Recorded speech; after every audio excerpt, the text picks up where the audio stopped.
अभी मजा आएगा ना भिड़ो। हे भैया तनी जल्दी करावा ना खाना पीना खिया बहुत लेट हो जाई। ए तनी जल्दी जल्दी कराओ। ए दीदी चला चला चला आज तुम्हें खुबा रगड़ा पूरा वीडियो देख कर जाइए, मजा आई ना, बहुत मजा आया।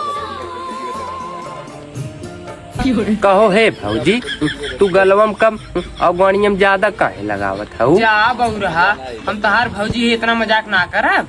हाँ तो मजाक करबू गाड़ियम लगाई के ई कवन मजाक होला गाड़ियम लगावे वाला। हाँ तो जब मेहरारू आई तब बुझाई हला रहू। पूरा ट्रेंड में बना इंस्टाग्राम, बहुत मजेदार वीडियो बनाया है। देखे लायक पूरा समाज में बातें मन इंटरव्यू रहेला।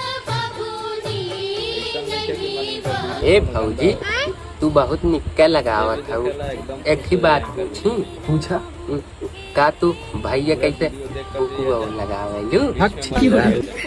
अगर अच्छा लगी तो लाइक भग भौजी तू गाड़ियम खोदती हूँ। हे काका हाँ भैया यह देखा दौड़ैया भौजी खोदा खोदी करत है। काहे रे? अब्बा हमहू खोदते। मेहरारू खोई तब ना चिल्लावा।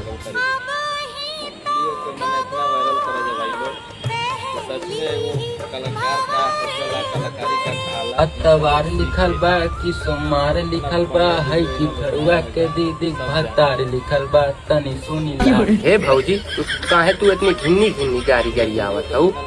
अब हमहू गरिया। हाँ हाँ गरियावा गरियावा। अरे हरी के तीन गो पाता तीनों का चहना जी। अब भाऊजी के तीन बहनिया तीनों हैं छिनार जी।